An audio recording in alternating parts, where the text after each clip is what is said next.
តំព័រទី59 1 2 3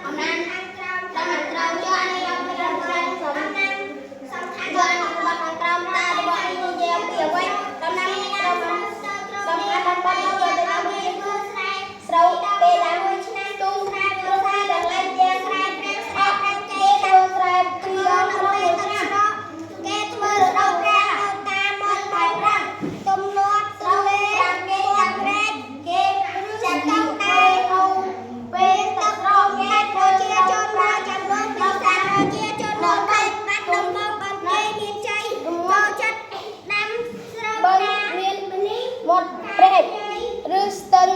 ដែលមានទឹកពំដាច់ប្រជាជនមានចំនួនពិសេសប្រជាជនដែលនៅប្រជាជននៅខេត្តនេះទៅទៀតកសិករបានទទួលការណែនាំឲ្យប្រើជីធម្មជាតិនិងជីកំប៉ុស្តបច្ចុប្បន្នកសិករមួយចំនួនក៏ជំនាញចំនួនកំណើតគោក្របីបានទទួលផលបានច្រើនជាងធ្វើអាជីវភាពពួកគាត់ជានឹងការតាយកតំព័រទី59ចុំមិនដែលទេអនដែល